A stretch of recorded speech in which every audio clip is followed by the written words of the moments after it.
बचपन में हमने एक कहानी पढ़ा था जिसका टाइटल था ठग ठगे गए। यानी जो दूसरों को ठगते थे, दूसरों को फंसाते थे, किसी ने उन ठगों को ही ठग लिया, फंसा दिया। सवाल है कि जो मोदी शाह की गुजराती जोड़ी अब तक दूसरों को राजनीतिक चालबाजियों में फंसा लेती थी, जिसमें गोदी मीडिया और प्रोपेगेंडा मशीनरी का बहुत बड़ा हाथ था, क्या इस बार वो गुजराती जोड़ी खुद ही बहुत बुरे फंस गई है? ऐसे दलदल में धंस गई है जहां से निकल पाना मुश्किल नजर आ रहा है और उससे निकलने की कोशिश में ही जातीय जनगणना का ऐलान करना पड़ा है, जिसे अब तक देश तोड़ने की नीति कहा जाता था, जिसे खुद प्रधानमंत्री अर्बन नक्सल की नीति कहते थे। जनगणना की मांग करने वालों को योगी ने कायर और क्रूर बुलाया था, देश विरोधी बुलाया जाता था, विभाजनकारी बुलाया जाता था। आप कल्पना करिए कि एड़ी से लेकर चोटी तक के बीजेपी के तमाम नेता और समर्थक जिस जातीय जनगणना के घोर विरोधी थे, उस पर अचानक हामी भर देना, ये इन लोगों के कितने भयंकर दलदल में फंसे होने का प्रमाण है। अब सवाल ये है कि क्या कश्मीरी परिवारों ने, चाहे वो अब्दुल्ला परिवार हो या गांधी परिवार और अन्य विपक्ष, इन सब ने साबित कर दिया है कि मोदी शाह की काट की हांडी बार बार नहीं चढ़ने देंगे। पुलवामा घटना के बाद इनकी सही बातों को भी गोदी मीडिया ने और भाजपाइयों ने गलत तरीके से प्रस्तुत करके देश को गुमराह कर लिया। मगर इस बार ये सब चौकन्ने हैं। इस बार ये सब के सब चिल्ला रहे हैं कि हम आपकी काट की हांडी फोड़ देंगे, और वो भी आप ही के कपार पे मार के फोड़ेंगे। जी हाँ, फारूक अब्दुल्ला से लेकर उमर अब्दुल्ला तक के बयानों का जवाब सुनेंगे, और पहलगाम घटना के बाद से राहुल गांधी के जितने ट्वीट हैं, जितने बयान हैं, उन सब को सुन लीजिए। साथ ही साथ समूचा विपक्ष, पूरा इंडिया गठबंधन एक ही लाइन पर टिका हुआ है, मोदी जी आगे बढ़ो, हम तुम्हारे साथ हैं। जबकि याद करिए, पुलवामा के वक्त सत्ता के फेलियर पर खूब सवाल किए जाते थे और बीजेपी ने इन्हीं सवालों को अपने लिए ढाल बना लिया। कहने लगे कि देखो देखो, इस संकट की घड़ी में ये लोग राजनीति कर रहे हैं। बालाकोट पर सवाल हुआ तो कहने लगे कि सेना पर सवाल कर रहे हो। सर्जिकल स्ट्राइक को लेकर सवाल हुआ तो कहने लगे कि देखो, सेना से सवाल कर रहे हैं, सेना पर भरोसा नहीं है। इस बार विपक्ष इस मामले में बड़ा चौकन्ना है। राहुल गांधी और अब्दुल्ला परिवार तो मोदी शाह और भाजपाइयों से भी 4 कदम आगे निकल पड़े और चिल्ला चिल्ला कर कह रहे हैं कि जितना कड़ा प्रहार करना है करिए, आतंकवाद पर जिस तरीके से बदला लेना है लीजिए। आप राहुल गांधी के इन ट्वीट्स में देख सकते हैं, हर तरीके से सत्ता का समर्थन करने का ऐलान किया जा रहा है और सत्ता की हरकतें बता रही हैं कि हुजूर के तर्कस में बहुत तीर बचे नहीं हैं। बिना लाठी डंडा निकाले पाकिस्तान के साथ जो भी किया जा सकता था, लगभग सब किया जा चुका है। बालाकोट में लाठी डंडा भी निकाल चुके हैं, यानी छोटी छोटी चीजें देश की जनता देख चुकी है और अभी के माहौल में कुछ बड़ा डिमांड कर रही है, और डिमांड भी इन्हीं लोगों ने पैदा करवाई है। और इस बड़ी डिमांड को पूरा करने की स्थिति में शायद विश्वगुरु अभी है भी नहीं, क्योंकि पाकिस्तान भी चौकन्ना नजर आ रहा है। छेड़छाड़ खुले युद्ध में परिवर्तित हो सकता है। पहले से ही हमारा एक जवान पाकिस्तान के कब्जे में है। अब यदि आपको कश्मीर में आतंकवाद और पिछले 35 सालों में हुए जबरदस्त बदलाव को समझना है,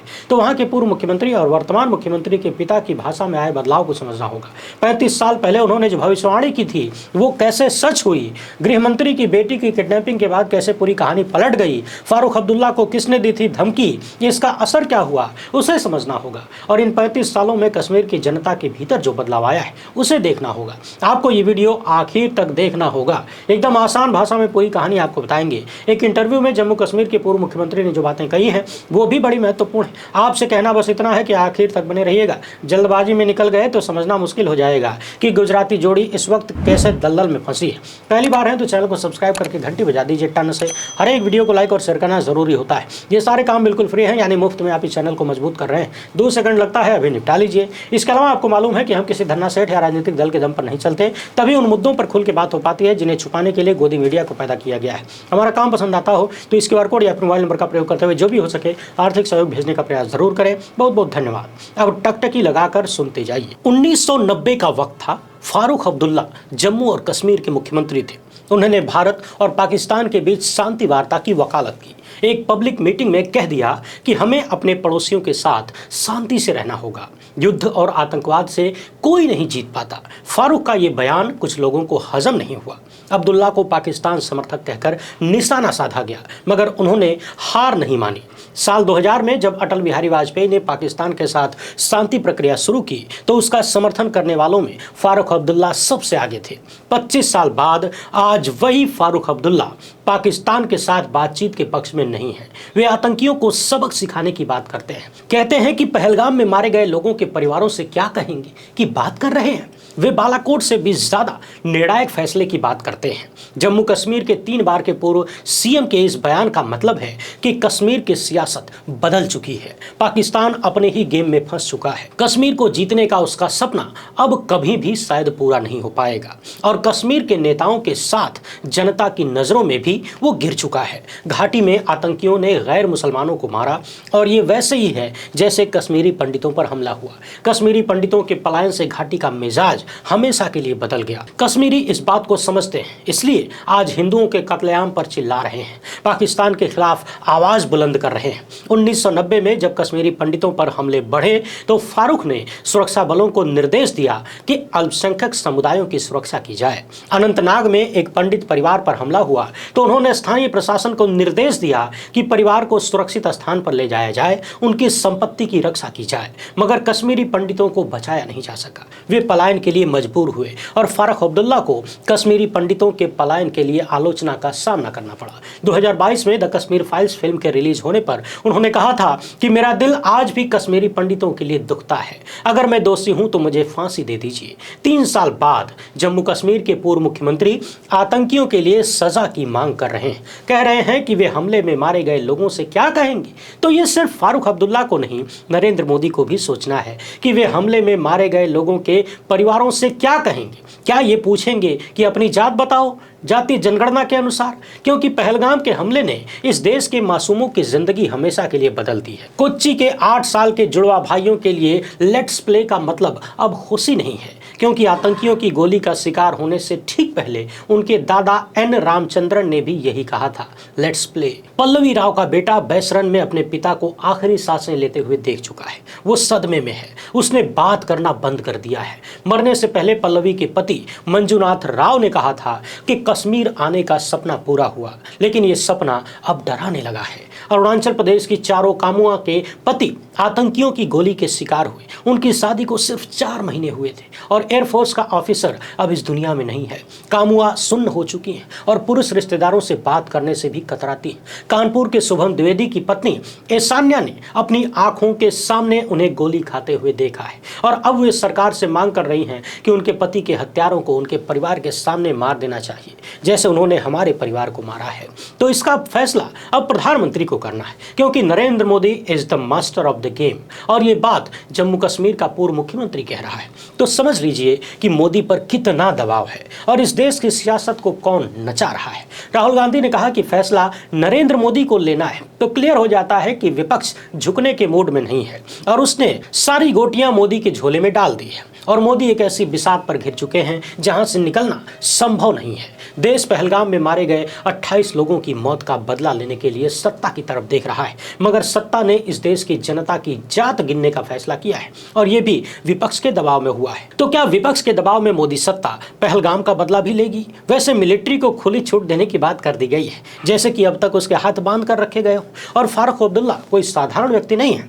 अब्दुल्ला परिवार ने जम्मू कश्मीर की सियासत में निर्णायक भूमिका निभाई है और जब वे कहते हैं कि नरेंद्र मोदी को फैसला लेना है कि पाकिस्तान का क्या करना है, तो बात बहुत आगे निकल जाती है। द क्विंट के साथ इंटरव्यू में फारूक अब्दुल्ला ने पाकिस्तान को ललकारते हुए कहा कि चाहे 1000 साल कोशिश कर ले पाकिस्तान, कश्मीर कभी पाकिस्तान नहीं बनेगा।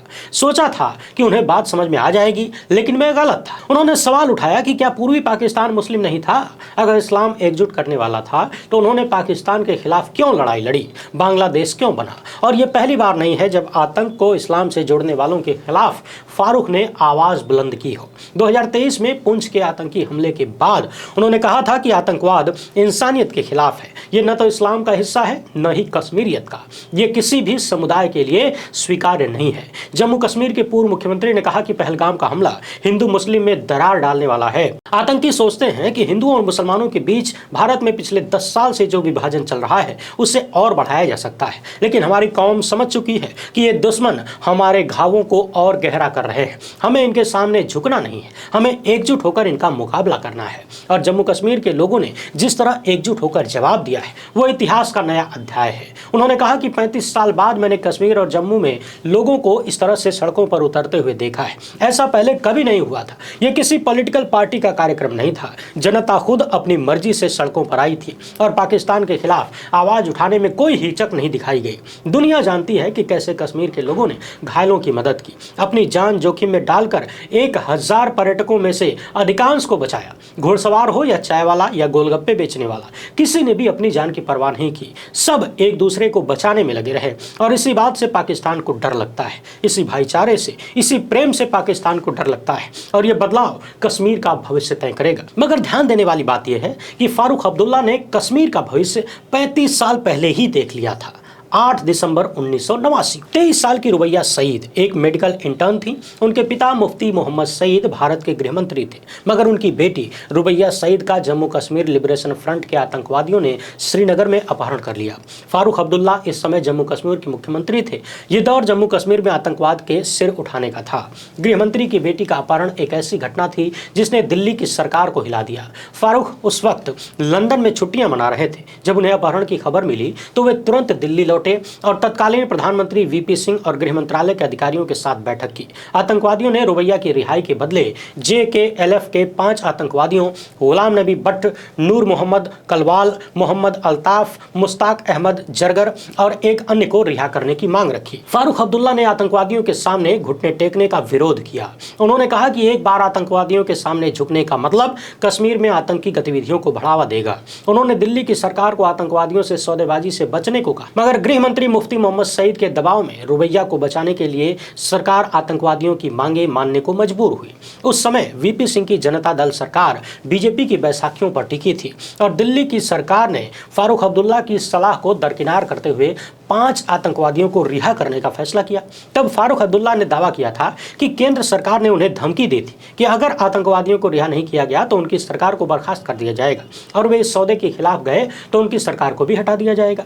फारूक अब्दुल्ला के पास कोई विकल्प नहीं था। 13 दिसंबर 1989 को आतंकवादियों की रिहाई के 2 घंटे बाद रुबैया सईद को श्रीनगर में रिहा कर दिया गया। मगर आज से 35 साल पहले फारूक अब्दुल्ला ने जो भविष्य देखा था कश्मीर को लेकर, वो बिल्कुल सटीक साबित हुआ। इस घटना के बाद कश्मीर आतंकवाद की गिरफ्त में चला गया और पिछले 35 साल से कश्मीर में खून बह रहा है, मासूम मारे जा रहे हैं, चाहे कश्मीरी मुसलमान हो या हिंदू पर्यटक या हमारे सैनिक। अगर इस खून खराबे का कोई गवाह है, सबसे बड़ा गवाह है, तो वो है फारूक अब्दुल्ला, जो आज भी आतंक के खिलाफ पुरजोर तरीके से बोल रहे हैं। नेशनल कॉन्फ्रेंस के नेता ने कहा कि पहलगाम का हमला 1990 के हमले से बिल्कुल अलग है। जब कश्मीरी पंडितों पर हमले हुए थे उस समय कश्मीरी खुद डरे हुए थे, बंदूकें उनकी ओर तनी थीं, वे खुद को बचा नहीं सकते थे तो दूसरों को कैसे बचाते। लेकिन आज 35 साल बाद वे उठ खड़े हुए हैं। मगर फारूक अब्दुल्ला कश्मीर में मोदी सत्ता के फेलियर से अनजान नहीं है। उन्होंने सवाल उठाया कि इस हमले ने खुफिया तंत्र की नाकामी को भी उजागर किया है। हैरानी इस बात की है कि बैसरन घाटी में जहां पिछले साल सेना के 2 कैंप थे, इस साल एक भी वर्दीधारी नहीं था। 5 किलोमीटर के उस इलाके में जहां लोग पैदल या घोड़ों पर जाते हैं, वहां सिक्योरिटी फोर्स का कोई जवान नहीं था। और यह सवाल आज हर भारतीय पूछ रहा है, क्योंकि इस सवाल के बिना किसी की जवाबदेही तय नहीं होगी। मगर फारूक आरोप प्रत्यारोप से बचना भी चाहते हैं। उन्होंने कहा कि उपराज्यपाल, सुरक्षा बल या गृह मंत्री पर उंगली उठाएंगे तो हम उस मेन लड़ाई को हार जाएंगे जो हम आतंकवाद को खत्म करने के लिए लड़ रहे हैं। समय आएगा जब हम इस त्रासदी से उबर जाएंगे, तब देखेंगे कि कहां गलती हुई, क्यों हुई, कैसे हुई। सवाल यह है कि मुख्य लड़ाई क्या है। क्या मुख्य लड़ाई हिंदू मुसलमान का भाईचारा है, जिसे बचाने की बात विपक्ष कर रहा है, मगर सत्ता को इस बात से तो कोई फर्क नहीं पड़ता और न ही उसने कोई ऐसा संकेत दिया कि वो क्या करने वाली है, पाकिस्तान को कैसे सबक सिखाना है। अब्दुल्ला सीनियर ने कहा कि ये फैसला प्रधानमंत्री को करना है। हर भारतीय की सुरक्षा उनकी जिम्मेदारी है, चाहे वो किसी भी धर्म का हो, भाषा या राज्य का हो। साल 2008 के मुंबई हमले के बाद मुख्यमंत्री और गृह मंत्री को बदला गया था, लेकिन इस समय आरोप प्रत्यारोप से बचना चाहिए। क्यों भाई अब्दुल्ला साहब, आप भूल गए क्या कि जब मनमोहन सिंह सरकार ने पाकिस्तान के खिलाफ डायरेक्ट अटैक नहीं किया तो गुजरात के तत्कालीन मुख्यमंत्री नरेंद्र मोदी मुंबई पहुंचे थे और वहां जाकर प्रेस कॉन्फ्रेंस को संबोधित किया।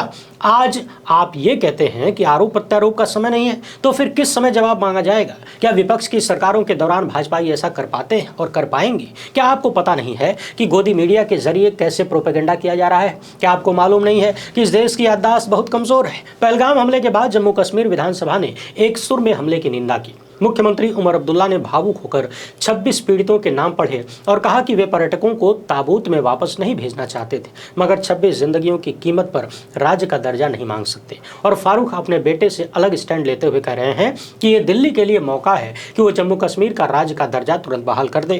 क्या आप कल्पना भी कर सकते हैं कि एक चुना हुआ मुख्यमंत्री राज्य की सुरक्षा व्यवस्था का हिस्सा नहीं है? इससे पता चलता है कि जम्मू कश्मीर की व्यवस्था में गड़बड़ी कहाँ पर है। एक चुनी हुई सरकार की कोई हैसियत नहीं रह गई है। और 370 के खात्मे के बावजूद मासूम मारे जा रहे हैं। फारूक अब्दुल्ला ने कहा कि आतंकियों से निपटने के लिए मैंने यूनिफाइड कमांड शुरू किया था ताकि सभी खुफिया जानकारी एक जगह इकट्ठा की जा सके। यही वजह थी कि 2002 में हमारी सरकार ने आतंक की स्थिति पर काबू पाया था, लेकिन आज मुख्यमंत्री से सलाह तक नहीं ली जाती। ये दुर्भाग्यपूर्ण है। फारूक ने कहा कि आतंकवाद को जड़ से उखाड़ने की जरूरत है। भारत में बहुत सहेलियां हैं, अब और नहीं सहा जाएगा। कोई महिला अपने पति को न खोए, कोई बेटी अपने पिता को न खोए, कोई बेटा अपनी माँ या अपने पिता को न खोए। पाकिस्तान के पास परमाणु बम है और बदला लेना आसान काम नहीं है। चीन हमारी सीमा पर चढ़कर बैठा है, वो पाकिस्तान का दोस्त है। ये प्रधानमंत्री के लिए मुश्किलों भरा ताज है। उन्हें ऐसा समाधान ढूंढना होगा जिससे आतंकियों पर निशाना साधा जाए लेकिन लोगों की जिंदगी सुरक्षित रहे। मगर फारूक अब्दुल्ला हमेशा से ऐसे नहीं थे जो आतंकी हमले के बाद बालाकोट की बात करें।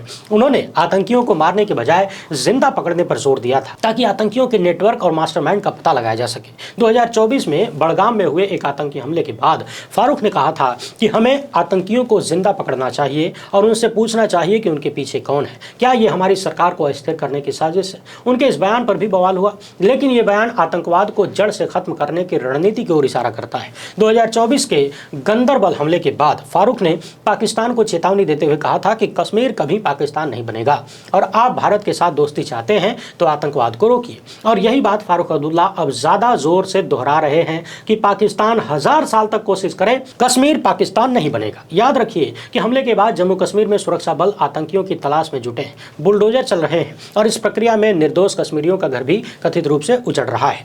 दर्जन भर घरों को बुलडोज कर दिया गया। पीडीपी अध्यक्ष महबूबा मुफ्ती ने इसे सामूहिक सजा करार दिया तो फारूक ने इस पर सहमति जताई और जोर देकर कहा कि अगर मेरा बेटा आतंकी बन जाता है तो क्या मैं, मेरी पत्नी, मेरी बेटी इसके लिए जिम्मेदार है? आम लोगों को सजा देना ठीक नहीं है। दिल्ली से अपील करते हुए उन्होंने कहा कि कश्मीरियों की एकजुटता को बनाए रखा जाए, हमारे अपनों को दुश्मन न बनाया जाए, हमें बाहरी दुश्मनों से लड़ना है। इस देश को सुनिश्चित करना होगा कि कश्मीरी हर जगह सुरक्षित है। यह हमला कश्मीरियों की गलती नहीं है। 370 को लेकर अपने ऊपर लग रहे आरोपों पर फारूक अब्दुल्ला ने कहा कि मैंने कभी नहीं कहा कि मैं बीजेपी में शामिल होऊंगा या 370 के खात्मे में मदद करूंगा। मैंने कहा था कि अगर हमसे चर्चा की गई होती तो हम इसके नतीजे के बारे में बता सकते थे। सवाल यह है कि पहलगाम का हमला क्या 370 के खात्मे से निकला है? इस सवाल का जवाब मिलने में अभी वक्त लगेगा, लेकिन इस हमले के खिलाफ कश्मीरियों की एकजुटता ही दिल्ली के लिए राहत और पाकिस्तान के लिए आफत की बात है। और जैसा कि फारूक अब्दुल्ला ने कहा, आतंकी अगर खुद को मुस्लिम कहते हैं तो मैं नहीं मानता कि वो आतंकी मुस्लिम है। कुरान कहता है कि एक मासूम की हत्या पूरे इंसानियत की हत्या है, मगर पाकिस्तान को ये बात कब समझ में आएगी कोई नहीं जानता। फिलहाल देखना यह है कि जाति जनगणना का झुंझुना देने के बाद मोदी सत्ता का अगला कदम क्या होता है। वीडियो पसंद आई हो तो ज़्यादा से ज़्यादा लोगों तक पहुँचाएं। पहली बार है तो चैनल को सब्सक्राइब कर लीजिए। हमसे जुड़ने के लिए बहुत बहुत धन्यवाद। जय।